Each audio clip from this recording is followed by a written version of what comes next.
my main interests is to help mothers share the Christian faith with their children. The second way that mothers can help foster a genuine living faith in their children is by connecting with the child herself. Hmm. That the mom's connection with the child may really be one of the main bases upon which the child's relationship with God gets built. And so it's important to be thoughtful about how we're connecting with our children and just being sure, like you said, that we're forgiving and that we use our authority wisely and gently, even if firmly. And just to remember that we really are representing God in an important way. And that can be very motivating for a mom to really be her best with her children. Yeah.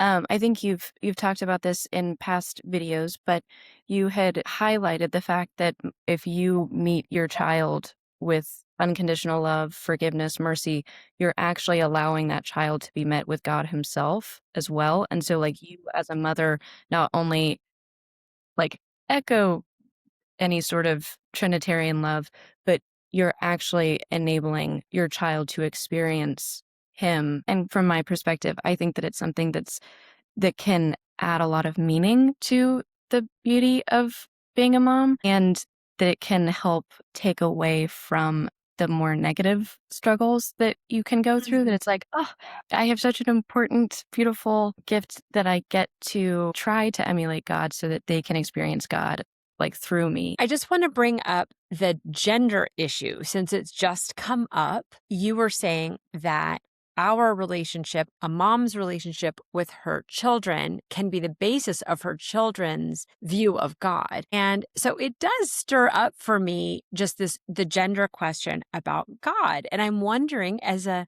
theology major, if you have anything to say, if somebody heard us talking and objected and said, God is Father and Jesus is the incarnate Son, and then the Holy Spirit is a He. So, where in the world would you come up with the idea that a mother represents God? I was actually just reading about this from some Thomist theologians who specialize in the thought of Thomas Aquinas.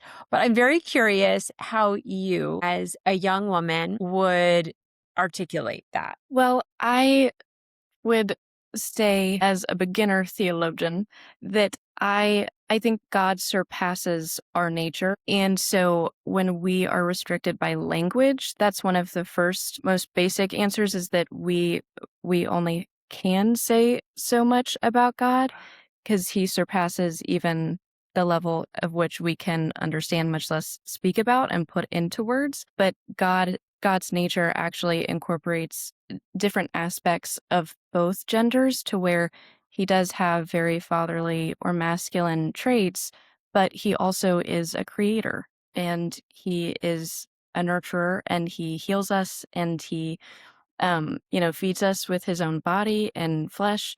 And Christ is just the picture of self-sacrifice itself, laying down his life for his people. And I think that that alone is something that is the definition of being a mother is that you did create life. You lay down your desires, your needs, even you sacrifice every part of you emotionally, physically for the sake of your child every day, all throughout the day, much less, throughout childbirth or any other sort of complications. I think that motherhood very, very closely imitates Christ and the nature of God and the Trinity. And so I think that it's very important to recognize that even though our language doesn't necessarily insinuate that right off the bat. I love hearing you describe that in your own words. I think you do such a good job with that. I also just want to share that I have really wrestled my whole life with the fact that Christ calls God Father in the scriptures because um, I had a biological father who was divorced from my mom from the time I was a really young girl, and I was not close with my father, that biological father. And so it really did create something of an obstacle for me in feeling close to God.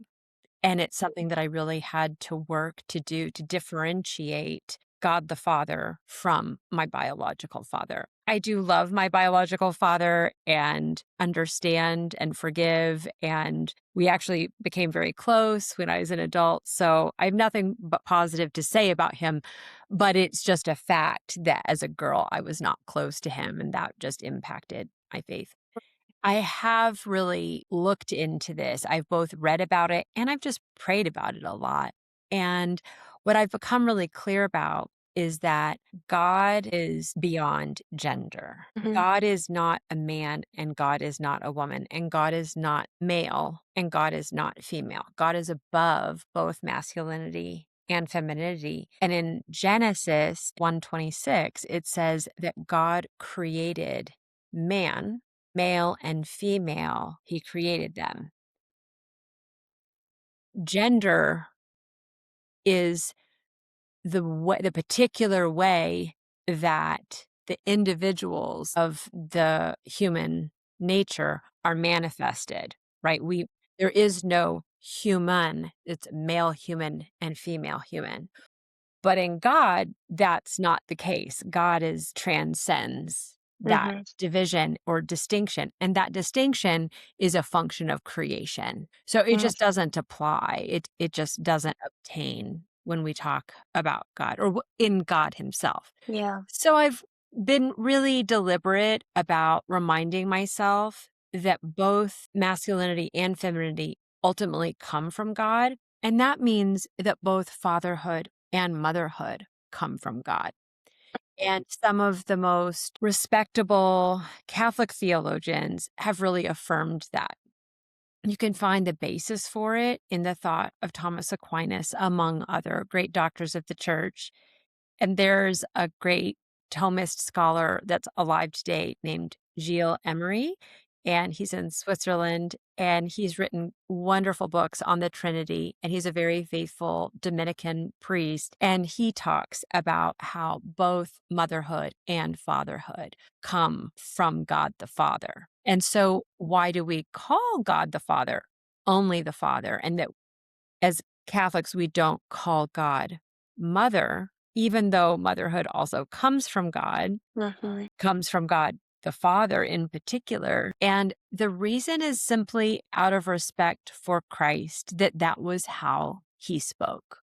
Yeah. So we assume that there is something in that that he wants us to have and wants us to experience and understand. And we'll understand it more fully, I believe, in eternity. Um, but it is true that Christ chose to describe himself in maternal terms. He talked about his passion and compared it to a laboring mother. And he described himself as a mother hen wanting to gather her chicks. And there is maternal language used for God throughout the Old Testament as well. And so it's not that motherhood doesn't come from God. As Catholics, we do recognize both the maternal and paternal sort of qualities of God, but we just choose out of respect to Christ and the gospel to limit our language of God, the Father, as the Father. Mhm. And Sorry for that when long winded detour.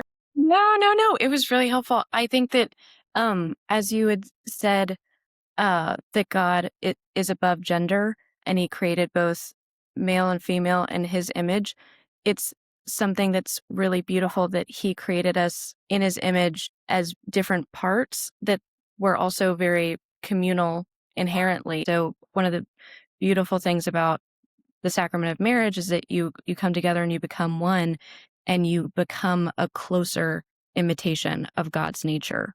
Yeah. Because you have the female and the male together in one that more closely resembles the fullness of God's nature that incorporates all of these different things. That's beautiful, Mary.